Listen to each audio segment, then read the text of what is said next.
find the defendant, Carly Madison Gregg, guilty of first-degree murder as charged in the indictment. Count 2. We, the jury, find the defendant, Carly Madison Gregg, guilty of attempted murder as charged in the indictment. Count 3. We, the jury, find the defendant, Carly Madison Gregg, guilty of tampering with evidence as charged in the indictment. She enters the courtroom confident, sure that her age would let her walk out unpunished for her crime. But she never expected that a video would seal her fate. Everything began with a message. A simple text sent right after an irreversible and shocking act. Carly Madison Gregg, 14 years old, had just taken her own mother's life. And instead of running, she decided to call a friend. This is not a fictional story. Not a Hollywood screenplay. It's real. It happened in an ordinary house, in rural Mississippi. What made the episode even more unsettling is what happened immediately afterward. There was no escape, no visible desperation, no call for help. On the contrary, a 14-year-old girl, identified as Carly Madison Gregg, picked up her phone and sent a message to a friend. An informal invitation, almost routine, as if nothing serious was happening inside that house. The kind of message any teenager sends without thinking twice. But in that context, it carried another weight, another meaning. The friend agreed to come. And when she entered the house, she saw something that would change her life forever. Carly greeted her naturally, guided her down the hallway, and presented the scene as if she were describing an ordinary incident. Investigators still debate what her exact expression was at that moment. Some say she looked distant. Others claim her demeanor was cold, almost rehearsed. None of them found a clear explanation. And this is where the case became more than an isolated event. It began to be discussed in classrooms, courtrooms, television programs, and mental health forums. Not just because of the severity of the act itself, but because of the way everything unfolded. A conflict between mother and daughter, ignored signs, behavioral changes that seemed too small to alarm anyone, until they stopped being small. To understand why this family was pushed to the limit, we need to go back a few months, to a quiet routine marked by tensions no one noticed. At school, Carly was described as reserved. She had no history of violence, caused no problems, drew no attention to herself. Teachers called her too quiet, but polite. Few friends. Minimal social interaction. Nothing that suggested a risk. At home, she lived with her mother, Ashley Smiley, a teacher deeply loved by her students, and her stepfather, Heath, who worked long hours, usually away during the day. The family dynamic wasn't described as conflicted, but there were typical teenage tensions: strict rules, controlled schedules, limited phone and internet use. Nothing extraordinary. Nothing alarming. Nothing that could explain what was coming. As the investigation progressed, signs emerged that Carly was struggling with emotional difficulties that were never fully identified. Private conversations with peers suggested episodes of disorientation, moments of intense irritability, and a relationship with her mother that was becoming increasingly strained because of her recent behavior. But nothing that had led to a formal diagnosis. Nothing the school had officially reported. Nothing that triggered an alert. That is why the case still sparks debate today. Were there signs? Who could have noticed? And if someone had noticed, what could have been done? The night before the incident, there had been a disagreement. A common tension in most households across the country. Except this time, it didn't end with slammed doors, tears, or silence. It ended with a plan forming, still unclear to investigators, but clear enough to the jury who would hear the case months later. The way the situation unfolded inside the house is described as fast, precise, and without hesitation. The indoor cameras, installed for security, not suspicion, recorded movements that are now treated as key evidence. Not only for what they show, but for the apparent lack of emotion in each gesture.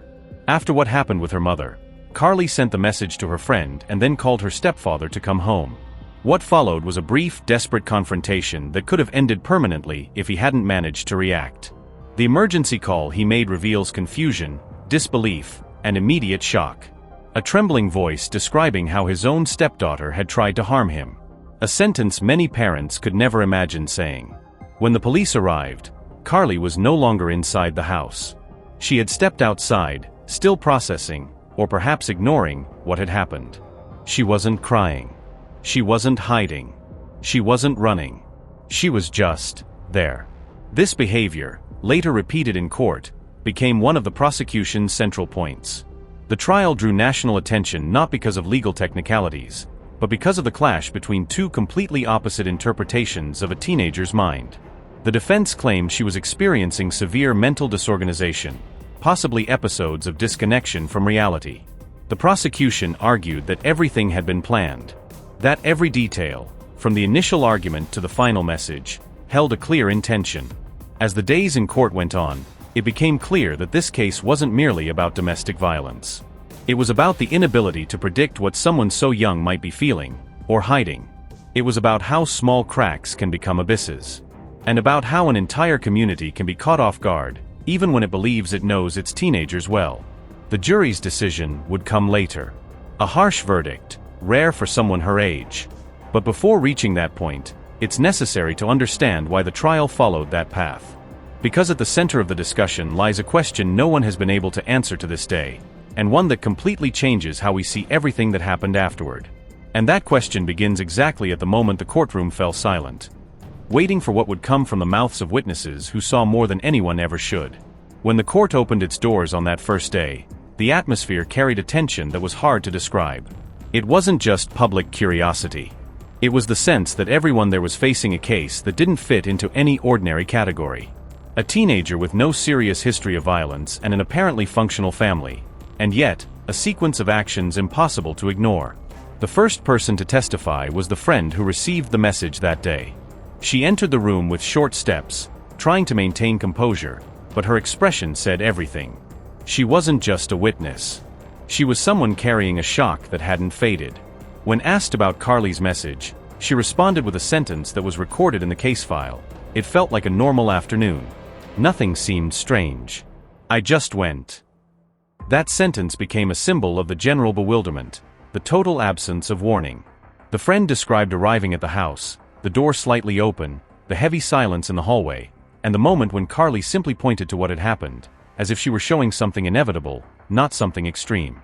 The coldness in the account caused murmurs in the courtroom, a discomfort shared even by the most experienced professionals. The next testimony was from Heath, the stepfather. Unlike the friend, he maintained strict control over his breathing, though his hands trembled on the stand. He spoke about the phone call he received from Carly asking him to come home, the calm way she worded the message, and the lack of urgency that made him believe it was just a normal argument. Nothing in her tone, according to him, suggested what was about to unfold. When he entered the house, he sensed something was off. The hallway was empty, but there were objects out of place, small details that caught his attention for reasons he still couldn't understand.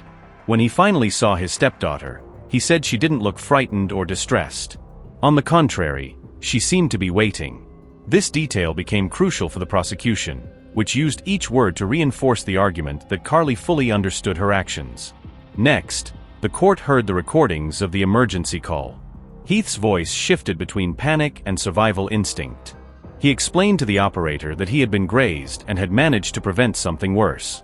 The detail that impressed jurors and observers the most was not the pain or the fear in his voice, but the repeated phrase, "I don't understand why." That sentence, contrary to what many hoped, never received a clear answer. The defense tried to build a narrative centered on Carly's emotional state. They brought in specialists who analyzed her old messages, her behavior at school, reports of sudden mood changes, and possible signs of disorientation. They mentioned increasing isolation, episodes of detachment, and a pattern that could suggest deep psychological struggles, perhaps undiagnosed. But there was a major obstacle: the footage from the indoor camera. It showed something the experts couldn't fully explain, at least not without leaving room for doubt. The videos revealed a teenager who did not appear significantly confused. No erratic behavior recorded. No disorganized movements. On the contrary, each action seemed calculated, from the moment the conflict began to the instant she picked up the phone and sent the first message. The prosecution examined those recordings meticulously. They paused clips, zoomed in on details, highlighted every gesture. Their argument wasn't simply that Carly was aware, it was that she had made decisions with enough clarity to indicate intent. Her calmness after the incident, the way she moved through the house, the way she spoke to the friend, the call to the stepfather, all of it, in their view, demonstrated complete control of the situation. The most tense moment of the trial occurred when Carly finally spoke. The courtroom fell silent. The teenager stood, walked to the center of the room, and said only a few sentences. She didn't cry or break down. She simply stated briefly that many things felt confusing that day. She tried to explain that she didn't understand herself, that she had lost her sense of what she was doing. The prosecutor, however, responded firmly, "You sent messages before and after. You walked through the house steadily. You spoke clearly to witnesses. Where was this confusion when each of those choices was made?" That question echoed through the room. Carly remained silent. It was an uncomfortable silence, one that felt longer than it really was. When the jury withdrew to deliberate, they had weeks of testimony, videos, reports, and analysis before them. But according to people present, the feeling was that the decision had been set from the moment they saw the footage from inside the house. Not because of explicit content, but because of Carly's demeanor, which contradicted the defense's narrative. The verdict was read hours later. The room was full, but no one moved. A tense anticipation lingered as the judge asked, one by one, whether this was the jury's decision. Each yes carried the weight of a judgment that would affect decades.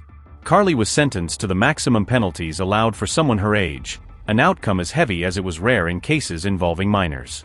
But even with the sentence decided, one question continues to be asked by psychologists, educators, parents, and youth behavior specialists. What was truly happening inside that teenager before all of this happened? The case, in many ways, left more doubts than answers.